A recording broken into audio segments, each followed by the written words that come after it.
Story Corner, presented by Jennifer. Bella Sarah. Book 1, Bella's Gift. Chapter 3.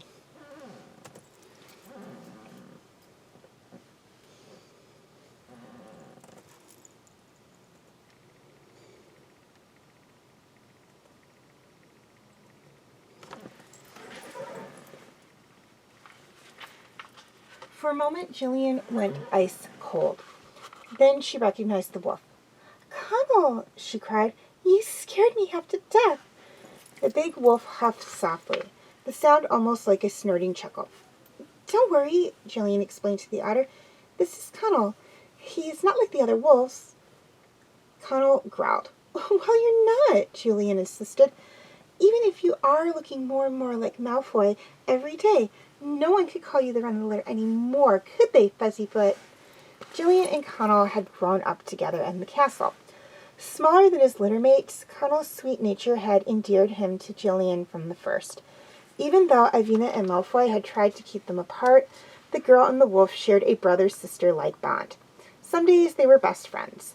Other days they got under each other's skin in ways no one else could.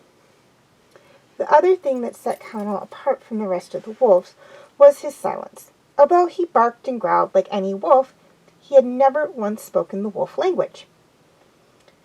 Malfoy and Ivina thought he was mute. Jillian wondered if it had more to do with his goodness. The wolf tongue just sounded evil. No one could use it to say kindly things. As they had gotten older, Connell had grown larger and stronger. He was one of the biggest wolves now, nearly as massive as his father, Malfoy. He was the swiftest runner and the stealthiest stalker in the pack. In spite of the fact that he didn't talk, Ivina and Malfoy were starting to take notice of him. The wolves were beginning to whisper that Connell was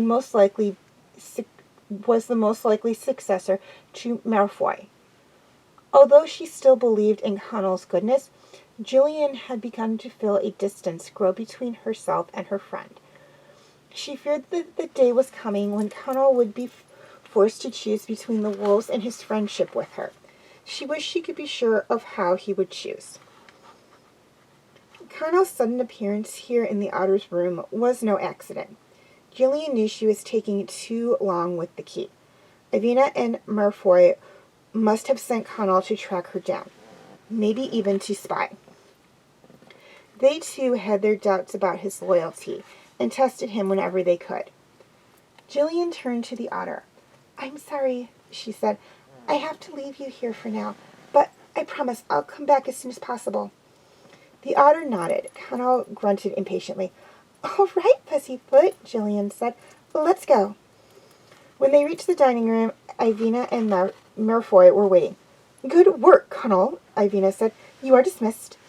Connell slinked away without looking back. Jillian approached Ivina, holding out the key. "What took you so long, girl?" Ivina snapped, snatching the key from Jillian's grasp. "Learning about our new guest, are you? Were you? Anything you want to share?" "No, I simply did as you told me and delivered the porridge," Jillian said as calmly as possible.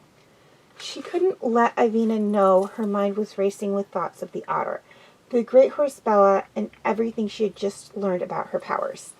Malfoy sniffed and sucked at a scrap of meat in his teeth. "The girl is a liar," he snarled. "I can smell her lies." Yes, Ivina said. "I don't believe she's telling the whole truth either, but I do trust she'd let us know if she learned anything upsetting. She simply couldn't hide it. She is a delected soul when it comes to magical creatures." Ivina looked at Jillian. It was a test to see if her words had hit their mark, to find out what she knew. But Jillian kept cool, giving away nothing. "Is that all, mistress?" she asked. Ivina's eyes narrowed. "This conversation is finished. For tonight," she said. "Now go and see to my bath." Jillian walked swiftly from the dining room, but paused outside the door to listen. She heard Ivina cross the room to Malfoy. "Guard this closely," Ivina said. "The girl is obviously hiding something. I don't know what it is, but she must never again be alone in that room with the otter." Jillian stumbled into Ivina's bath chamber. She felt as if she were walking through swamp fog. Her head was swimming with all she had learned. In the bathing room, bubble turtles were already toiling away, creating mountains of lather. Tassel mice stood in attention, ready for their hair-brushing and braiding duties. "It's my fault they're all trapped here, forced to work long into the night," Jillian thought sadly. Ivina had used her to draw the creatures to Stigmore Castle, and a life of servitude. Who knew what else she had in store for them?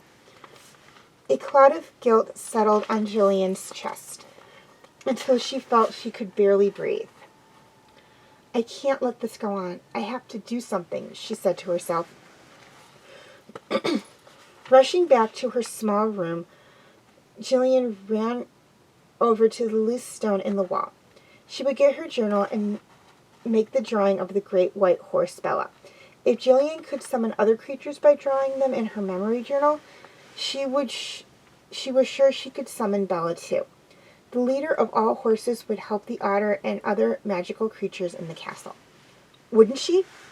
But what if Bella got caught in Ivina's grasp too? Jillian wondered. Then we'd all be in danger. Then Jillian remembered her dream of Bella and the magic that emanated from her white coat and gold-flecked eyes.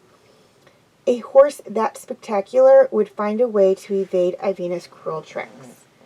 Jillian's heart raced as she slid the stone aside and reached into the nook. Her hand felt around in the dark space for the journal. She reached and reached.